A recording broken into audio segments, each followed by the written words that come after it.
हौसलों के तर्कस में कोशिश का वो तीर जिंदा रखना, हार जाओ जिंदगी में मगर जीतने की उम्मीद जिंदा रखना। नमस्कार साथियों, स्वागत है आप सभी का आपके अपने YouTube चैनल सरकारी भारत में। दोस्तों, आज की इस वीडियो के अंदर हम बात करने वाले हैं डोमेन एंड रेंज के बारे में। तो आज की वीडियो में हम बात करेंगे डोमेन निकालने की। जैसा कि आप सभी को पता है, एनडीए का बैच चल रहा है, एयरफोर्स का बैच है, मतलब स्पेशली एनडीए है। जो स्टूडेंट एयरफोर्स की तैयारी कर रहे हैं, एक्स ग्रुप की, एसएसआर नेवी डबल ए की तैयारी कर रहे हैं, एमआर की तैयारी कर रहे हैं, किसी भी कॉम्पिटिटिव लेवल एग्जाम की तैयारी, टीजीटी पीजीटी की तैयारी कर रहे हैं, उनके लिए भी काफी ज्यादा महत्वपूर्ण साबित होने वाला है ये सेशन। तो एनडीए के पेपर में तो आप लिख के ले जाइए, यहाँ से एक क्वेश्चन आपका इस वीडियो से लगभग 8-10 मिनट का वीडियो होगा, इसी में से आपको एक क्वेश्चन मिल जाएगा। तो मैं आपका टाइम बर्बाद नहीं करूंगा। डिफेंस के स्टूडेंट तैयार हो जाओ, इस बैच का पूरा फायदा उठाओ। तो पूरा बैच चल रहा है जिसके अंदर अलग अलग भी चल रहे हैं। तो चलिए, मैं आपका जो टाइम है, समय है, उसको बर्बाद नहीं करता हूं। आज अपना जो डोमेन निकालना है वो निकालना है मॉडुलस फंक्शन का, मतलब जो आपका मॉडुलस फंक्शन का है उसका वैल्यू निकालना, मतलब डोमेन निकालना है। देखिए, मॉडुलस फंक्शन का मतलब क्या होता है। मॉडुलस फंक्शन आप सभी लोग जानते हो, मॉडुलस फंक्शन का मान, जैसे मॉडुलस के अंदर कोई भी चीज रखी है, जैसे -5, तो इसका मतलब क्या होगा, +5। अगर मॉडुलस के अंदर +5 रखा है, इसका मतलब भी क्या है, +5।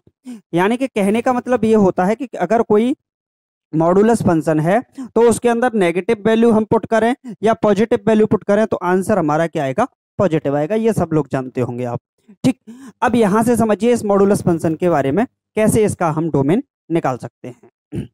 देखिए, मैंने हमेशा बताया है आपको फंक्शन के बारे में शुरुआत में भी, कि अगर जो हमारा डोमेन होता है, यहाँ ए से बी में कोई फंक्शन दे रखा है एफ, क्या दे रखा है, ए से बी में एफ फंक्शन है, तो हम बोलेंगे एफ सच दैट ए से बी में कोई फंक्शन दे रखा है। हमें क्या करना है, फंक्शन ये जो है ये तो होगा ए का वैल्यू, और बी जब हम इसमें एक्स की वैल्यू पुट करेंगे, कोई भी वैल्यू एक्स की डालेंगे तो बी यहाँ पर आ जाएगा, जैसे हम को डोमेन कह देते हैं। तो इसके अंदर हमें क्या करनी है, एक्स की वैल्यू पुट करनी है, एक्स की वैल्यू पुट करनी है, और ये जो निकल कर आएगा कोडोमेन या रेंज, तो ये जो अपना निकल कर आना चाहिए, माइनस का नेगेटिव में कभी भी नहीं आना चाहिए। कहने का मतलब ये इमेजिनरी नहीं होना चाहिए। क्या नहीं होना चाहिए सरकार, ये इमेजिनरी नहीं होना चाहिए, काल्पनिक नहीं होना चाहिए। या फिर क्या नहीं होना चाहिए, ये इन्फिनिटी नहीं होना चाहिए, क्योंकि इन्फिनिटी को हम डिफाइन नहीं कर सकते। तो एक्स की ऐसी वैल्यू पुट करो कि आंसर हमारा इमेजिनरी ना आए और इन्फिनिटी ना आए, बस इतना डोमेन का मतलब है। बात समझ में आई होगी, क्लियर हुआ। अब इसको समझिए भाई, ये जो अंदर वाला फंक्शन दे रखा है स्क्वायर रूट के अंदर, स्क्वायर रूट के अंदर क्या नहीं आना चाहिए, नेगेटिव नहीं आना चाहिए। तो कहने का मतलब ये है कि x माइनस मॉडुलस x चाहे तो 0 से बड़ा होना चाहिए या 0 के बराबर होना चाहिए। अगर 0 हो जाएगा तो आंसर हमारा क्या आ जाएगा, 0 आ जाएगा, कोई दिक्कत वाली बात नहीं है।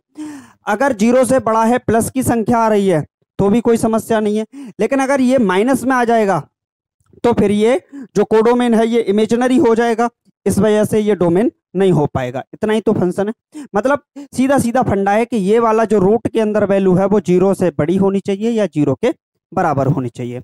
अब इस बात को समझिए, x इसको ट्रांसफर कर देंगे तो is greater than and equal to modulus of x।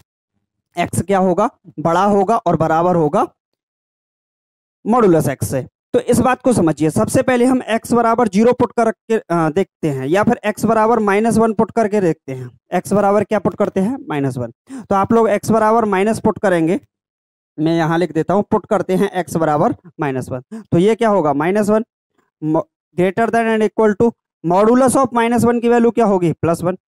ये बात सही है कि -1 1 के बराबर है, ये तो बात गलत है।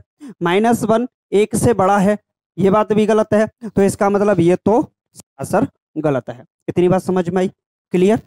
अब समझिए, x इक्वल टू 0 रखते हैं, x इक्वल टू 0 रखते हैं, तो ये क्या हो जाएगा, 0, और ये क्या हो जाएगा, 0। तो कहने का मतलब ये क्या है, 0 का मान 0 के बराबर हो सकता है, ये तो बात सही है। तो इसका मतलब ये वाला फंक्शन हमारा वैलिड है, ये फंक्शन हमारा क्या है, वैलिड है। अब हम रखते हैं x बराबर -1, क्या रखते हैं, +1, सॉरी, x बराबर +1 रखेंगे तो ये क्या हो जाएगा, +1, और greater than and equal to ये क्या हो जाएगा, +1। क्या ये बात सही है कि 1 1 के बराबर है, दोनों साइन है उसके अंदर, चाहे तो बराबर हो या फिर ग्रेटर देन हो। क्या 1 1 के बराबर है, बिल्कुल है, यानी कि ये भी बात सही है, ये भी बात सही है। यानी कि जो x का मान है वो नेगेटिव वैल्यू के लिए अप्लाई नहीं होगा। किसके लिए अप्लाई नहीं होगा? नेगेटिव वैल्यू के लिए। जीरो और जीरो से बड़ी सभी वैल्यूज के लिए अप्लाई होगा। जैसे आप देख सकते हो x बराबर हम +2 रख दें, क्या रख दें? +2। तो ये जो +2 है बड़ा और बराबर होगा +2 के, ये बात बिल्कुल सही है। भाई बराबर तो है, ग्रेटर देन नहीं है तो क्या हुआ? बराबर तो है। यानी कि जीरो से इधर वाली सारी की सारी जितनी भी वैल्यू हैं उनके लिए ये x का मान वैलिड है, नेगेटिव वैल्यूज के नहीं, वैल्यू के लिए नहीं है। तो हम बात करें डोमेन क्या होगा, तो डोमेन ऑफ फंक्शन क्या होगा? डोमेन ऑफ फंक्शन क्या होगा सरकार? तो जो डोमेन होगा वो होगा आपका, मतलब जीरो को शामिल कर सकते हैं, क्या होगा? जीरो को शामिल कर सकते हैं और कहाँ? प्लस पॉजिटिव, प्लस इन्फिनिटी तक हम कहीं भी ले जा सकते हैं। इन्फिनिटी के साथ कभी भी बड़े वाले ब्रैकेट का यूज नहीं करते हैं, हमेशा स्मॉल ब्रैकेट का यूज करते हैं। ये बात आपको पता चल गया होगा। तो जीरो से लेके प्लस इन्फिनिटी तक, मैं चलो प्लस भी लिख देता हूं, वैसे जरूरत नहीं है। जीरो से लेके प्लस इन्फिनिटी तक इसका क्या होगा? डोमेन। इस सवाल के अंदर एक्स की वैल्यू जीरो से लेके, चाहे जीरो रख दो या जीरो से बड़ी, +1 +2 +3 +4, मतलब पॉजिटिव वैल्यू कोई सी भी रख दो, तो इस फंक्शन का मान कभी भी नेगेटिव नहीं आएगा। जीरो से छोटी जैसे ही हम वैल्यू रखेंगे तो इस फंक्शन का मान क्या आने लग जाएगा? नेगेटिव आएगा। नेगेटिव आएगा तो ये क्या बन जाएगा? इमेजिनरी बन जाएगा। तो इसका जो डोमेन होगा, जो डोमेन होगा वो क्या होगा? जीरो से लेके इन्फिनिटी तक होगा। क्या होगा? जीरो से लेके इन्फिनिटी तक। समझ में आया? क्लियर? कोई दिक्कत? चलिए नेक्स्ट क्वेश्चन की ओर चलते हैं। चलिए भाई, तो अब नेक्स्ट क्वेश्चन देखते हैं कि एफ ऑफ एक्स बराबर 1/√ऑफ मॉडुलस ऑफ एक्स माइनस का मॉडुलस एक्स। इस सवाल को कैसे समझेंगे? बहुत अच्छे से समझिए, धीरे धीरे समझाने की कोशिश कर रहा हूं। बहुत छोटे छोटे सवाल हैं, ये एग्जाम में जरूर आते हैं, टकराते हैं। चलिए, तो x की वैल्यू क्या पुट करें कि जो फंक्शन दिया है चाहे तो इन्फिनिटी ना बने, क्योंकि नीचे जीरो नहीं बनना चाहिए, और क्या ना बनना चाहिए? नेगेटिव नहीं होना चाहिए। तो कहने का मतलब ये है कि जो नीचे वाला फंक्शन है, नीचे वाला फंक्शन है वो क्या नहीं होना चाहिए? जीरो नहीं होना चाहिए। पहली बात, जीरो नहीं होना चाहिए। दूसरी बात, स्क्वायर रूट के अंदर नेगेटिव नहीं आना चाहिए, स्क्वायर रूट के अंदर नेगेटिव। तो हम बोल सकते हैं modulus of x minus x is greater then greater than zero. अब की बार हम ये नहीं बोलेंगे कि ये इक्वल टू में जीरो है, इक्वल टू वाला साइन नहीं लगाएंगे, क्योंकि इक्वल होने पे ये पूरा जीरो बन जाएगा, जीरो बनने पे इन्फिनिटी, इन्फिनिटी पर हमारा कोडोमेन डिफाइन नहीं हो पा रहा है। भाई कोडोमेन या रेंज डिफाइन नहीं हो पा रहा है, तो हम क्या करेंगे? इसको अब की बार जीरो से बड़ा ही लेंगे, जीरो नहीं ले सकते क्योंकि ये इन्फिनिटी बन जाएगा। ठीक, ट्रांसफर करेंगे सरकार, modulus of x greater than x, modulus of x greater than x. अब वैल्यू पुट करके देखते हैं। वैल्यू पुट करेंगे, सबसे पहले वैल्यू क्या पुट करेंगे? x equal to -1, x equal to -1, यहां पर -1 रखेंगे तो ये क्या बनेगा? +1, ग्रेटर देन +1, ग्रेटर देन -1। भाई x की वैल्यू हम कहाँ रखेंगे? x की वैल्यू मॉडुलस ऑफ x में रखेंगे, तो मॉडुलस ऑफ -1 +1, x की वैल्यू -1। क्या एक प्लस का एक -1 से बड़ा है? सीधा सीधा बताओ भाई, कोई भी बता देगा इसको, ससुरा कोई भी बता देगा इसको। तो क्या होगा? ये बात तो सही है सरकार, आप सही बोल रहे हो सर। अच्छा जी, x इक्वल टू 0 रखें सर, x इक्वल टू 0, तो ये क्या होगा? 0 इज ग्रेटर देन 0।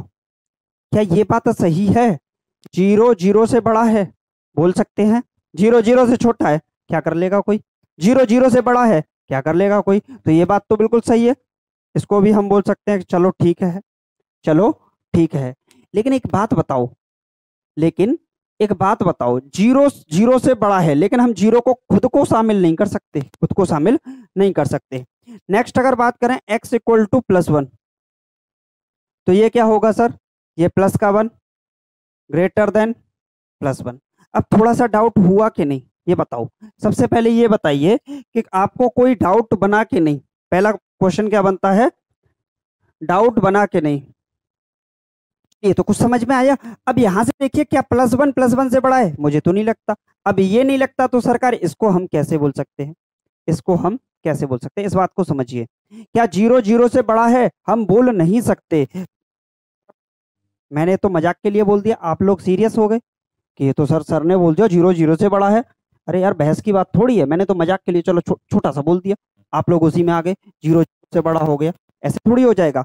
0 0 से कभी ऐसे बड़ा बोल सकते हो? नहीं। +1 से बड़ा है? जी नहीं। तो हम अगर देखें वैल्यू, तो x की अगर नेगेटिव वैल्यू रख रहे हैं, x की नेगेटिव वैल्यू रख रहे हैं, तो हमारा फंक्शन एक वैलिड वैल्यू दे रहा है, वैलिड वैल्यू दे रहा है। हम बोल सकते हैं x बिलोंग्स टू -∞ से लेके और कहां तक ले सकते हैं? 0 तक ले सकते हैं। क्योंकि अब 0 क्यों लिया? मैंने 0 को शामिल नहीं किया है सरकार, क्योंकि छोटे वाले ब्रैकेट का काम किया है, 0 को शामिल नहीं किया है। इसका मतलब क्या है? इसका मतलब क्या है? पॉइंट माइनस का 0.5 माइनस का 0.2 वो सब शामिल हो जाएंगे, लेकिन 0 शामिल नहीं होगा। तो इसका जो डोमेन होगा, डोमेन ऑफ फंक्शन क्या बोलेंगे हम? तो वो होगा आपका -∞ से 0। बात समझ में आई कि नहीं? इस वाले पॉइंट पर डाउट आना नहीं चाहिए। 0 0 से बड़ा हम कैसे बोल सकते हैं? 1 1 से बड़ा हम कैसे? हाँ, इक्वल का साइन होता तो हम इस बात को कह सकते थे, इक्वल का साइन होता था तो हम इस बात को कह सकते थे। तो इस फंक्शन का जो डोमेन होगा वो क्या होगा? -∞ से 0 होगा। चलिए नेक्स्ट क्वेश्चन देखते हैं। चलिए तो नेक्स्ट क्वेश्चन क्या है? नेक्स्ट क्वेश्चन को देखते हैं। 1/√ऑफ x माइनस मॉडुलस x, वही बात एक ही रिपीट होगी। नीचे वाला जो स्क्वायर रूट के अंदर फंक्शन दे रखा है वो ना तो 0 होना चाहिए, ना तो 0 होना चाहिए, नहीं तो इन्फिनिटी बन जाएगा, और ना 0 से छोटा होना चाहिए, क्योंकि स्क्वायर रूट में नेगेटिव बन जाएगा वर्गमूल के अंदर, तो इमेजिनरी बन जाएगा। इसका मतलब क्या है? x माइनस का मॉडुलस x क्या होना चाहिए सरकार? ग्रेटर देन 0 होना चाहिए। x माइनस मॉडुलस x क्या होना चाहिए सरकार? ग्रेटर देन 0 होना चाहिए। तो हम इसको ऐसे लिख सकते हैं, x is greater then modulus x, x greater than modulus x। तो आप वैल्यू पुट करके देखिए, पहली वैल्यू पुट करके चेक करते हैं, x इक्वल टू -1 चेक करते हैं सबसे पहले। तो यहाँ क्या होगा? -1 ग्रेटर देन +1। क्या ये बात सही है? मॉडुलस x मॉडुलस -1 का मतलब +1 होगा, तो ये क्या है? बात तो गलत है, कहीं सही है? नहीं है। x इक्वल टू 0 चेक करें तो क्या होगा? 0 इज ग्रेटर देन 0, ये बात सही है? ये भी बात गलत है। x इज इक्वल टू +1 रखते हैं, तो हम रखें +1 ग्रेटर देन +1। भाई एक एक से बड़ा है, ये बात तो मैंने अभी थोड़ी पहले बोली है कि ये बात भी गलत है। तो तीनों के तीनों फंक्शन गलत हो गए, तीनों की तीनों वैल्यू, मतलब माइनस नेगेटिव वैल्यू रखी तो भी क्या हो गया? गलत। 0 रखी गलत, पॉजिटिव रखी गलत, नेगेटिव पॉजिटिव 0 तीनों पे गलत हो गया।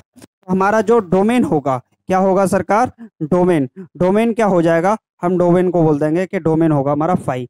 फाई को क्या बोलते हैं? रिक्त समुच्चय बोल सकते हो, या रिक्त बोल सकते हैं, खाली है। तो x बिलोंग्स टू फाई क्या होगा सरकार? x belongs to phi. तो जो आपका डोमेन होगा, जो आपका डोमेन होगा वो आपका क्या हो जाएगा? फाई हो जाएगा। सोचिए, थोड़ा सा मॉडुलस बदलने पर आपका आंसर चेंज हो रहा है, थोड़ा सा मॉडुलस बदलने पर आपका आंसर क्या हो रहा है सरकार? चेंज हो रहा है। तो मॉडुलस में अगर छोटी सी भी आप परेशानी करते हो, मॉडुलस में अगर थोड़ी सी भी दिक्कत करते हो, तो आपका आंसर गलत हो जाएगा। चलिए नेक्स्ट क्वेश्चन देख लेते हैं। तो अगले सवाल पे चलते हैं भैया, कि कहते हैं ना कि युद्ध कहां तक पाला जाए, युद्ध कहां तक टाला जाए, राणा का वंशज है तू, फेंक वाला जहां तक जाए। दोबारा बोलूंगा, युद्ध कहां तक पाला जाए, युद्ध कहां तक टाला जाए, राणा का वंशज है तू, फेंक वाला जहां तक जाए। तो दोस्तों, ये जो हमारा स्तर चल रहा है, जो ये हमारी एज चल रही है, 18 से लेके 22 साल तक की जो एज होती है, यह एज एक ऐसी एज होती है, अगर आपने टेक्निकल मैथ को पकड़ लिया तो टेक्निकल को पकड़ के रखो, नॉन टेक को पकड़ा तो नॉन टेक को पकड़ के रखो। ऐसा मत करो कि ना कि टेक की तरफ भागें, कभी नॉन टेक की तरफ भागें। एक चीज को कम से कम मजबूत कर लो, क्योंकि वही आपके सिलेक्शन दे पाएगी। हर जगह भागने की कोशिश करोगे, डिफरेंट डिफरेंट प्लेस पर, डिफरेंट डिफरेंट अलग अलग जगह पर अलग अलग एग्जाम्स को दोगे, तो फिर कंफ्यूजन वाली स्थिति बनेगी। एक स्ट्रीम को पकड़ लो तो उसी के हिसाब से चलो, ठीक। तो यहां पर जो मैं क्वेश्चंस करा रहा हूं, बड़े पेशेंस से, धैर्य के साथ किया करो। ऐसा नहीं कि बस आया और छोटा मोटा 2-3 क्वेश्चन किए, समझ में आया नहीं आया, ऐसे नहीं, बार बार क्वेश्चंस को रिपीट करके देखो। एनडीए के स्टूडेंट हो भैया, थोड़ा सा डिसिप्लिन लाओ। एयरफोर्स के स्टूडेंट हो, डिसिप्लिन लेके आओ। डिसिप्लिन होना चाहिए आपके अंदर। अगर आपके अंदर डिसिप्लिन है तो आप 50% तो वैसे ही क्वालिफाई कर जाओगे। जब आपका जीडी होगा ना, उसके अंदर ग्रुप डिस्कशन, तो वहां पर आपका डिसिप्लिन देखा जाता है कि आपका डिसिप्लिन कैसा है। क्योंकि बोल तो हर कोई लेता है, लेकिन अगर आपके अंदर डिसिप्लिन है, बोलने की कला डिसिप्लिन के अंदर है, तो आप वहां पर क्वालिफाई कर जाओगे। बात को समझो मैं क्या कहना चाह रहा हूँ। ठीक, तो वीडियोस को देखो, बार बार देखो, रिपीट करके देखो। चैनल को सब्सक्राइब नहीं करोगे, मुझे मालूम है, जाते टाइम कर देना। ठीक है, चलिए अब एक क्वेश्चन लेकर आया हूं मैं ग्रेटेस्ट इंटीजर फंक्शन का। ये जो होता है मॉडुलस ऑफ एक्स, मॉडुलस नहीं बोलते इसको, इसको बोलते हैं ग्रेटेस्ट इंटीजर फंक्शन। क्या बोलते हैं सरकार? Greatest integer function. इस ग्रेटेस्ट इंटीजर फंक्शन का मतलब क्या होता है? इस ग्रेटेस्ट इंटीजर फंक्शन का मतलब होता है, जैसे मैंने लिखा 0.5, तो इसका मान होगा 0। अगर मैंने लिखा 0.6 तो इसका मान होगा 0। अगर मैंने लिखा 1.6 तो इसका मान होगा 1। अगर मैंने लिखा 2.3 तो इसका मतलब होगा 2। अगर मैंने लिखा 5.8 तो इसका मतलब क्या होगा? इसका मतलब होगा 5। अगर मैंने लिखा माइनस का 3.2 तो इसका मतलब होगा माइनस का 4। बात समझ में आई कि नहीं? इसका मतलब थोड़ा सा समझ लीजिए, ग्रेटेस्ट इंटीजर फंक्शन आपका वैसे ही हो जाएगा। 0.5, 0 से छोटा जस्ट वैल्यू, कोई एक ऐसा इंटीजर देखना है। क्या देखना है? इंटीजर। इंटीजर का मतलब होता है पूर्णांक, चाहे तो प्लस में हो, चाहे नेगेटिव में हो, चाहे जीरो हो, पूर्ण संख्या होनी चाहिए, ऐसा नहीं दशमलव के अंदर होनी चाहिए। तो 0.5 से छोटा कौन सा है? 0। 0.6 से छोटा कौन सा है? 0। 1.6 से छोटा कौन सा है इंटीजर? 1 है। 2.8 से छोटा क्या है? 2 है। 5.8 से छोटा क्या है? 5 है। -3.2 से छोटा क्या है? -4 है। तो आपको क्या करना है, देखिए यहां पर समझिए, -3.2 से छोटा -4 है, इस बात को समझ लीजिएगा। ठीक, तो जो भी इनके अंदर इंटीजर, ग्रेटेस्ट इंटीजर फंक्शन के अंदर जो भी वैल्यू आती है, उससे जस्ट छोटे वाला इंटीजर ही उसका मान होता है। तो आप इस बात को समझिए कि नीचे वाला क्या नहीं होना चाहिए? पहली बात तो 0 नहीं होना चाहिए, इस बात को समझिए। नीचे वाला कभी भी 0 नहीं होना चाहिए, नहीं तो क्या बन जाएगा सरकार? इनफाइनाइट बन जाएगा। क्या बन जाएगा? इनफाइनाइट बन जाएगा। चलिए, तो greatest integer function x minus का 2 क्या होना चाहिए? हमेशा ग्रेटर देन होना चाहिए 0 से। क्या होना चाहिए सरकार? ग्रेटर देन 0 होना चाहिए। क्या होना चाहिए? ग्रेटर। तो हम यहां बोल सकते हैं ग्रेटेस्ट इंटीजर फंक्शन, और ग्रेटर देन क्या होना चाहिए? 2 से होना चाहिए। क्या होना चाहिए? 2 से हमेशा बड़ा होना चाहिए। या फिर अगर हम यहां भी वैल्यू पुट करके देखें, अगर यहां भी वैल्यू पुट करके देखें तो क्या आ जाएगा? यहां भी वैल्यू पुट करके देखें, इस जगह पर वैल्यू पुट करके देखें,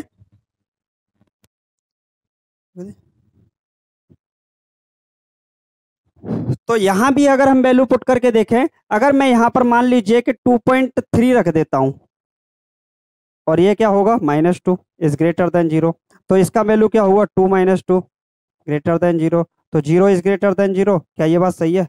नहीं है। अगर मैं यहां मान लो 2.7 रख देता हूं, तो क्या होगा सरकार? -2 ग्रेटर देन 0, तो इसका मतलब 2 - 2 ग्रेटर देन 0, तो 0 इज ग्रेटर देन 0, 0।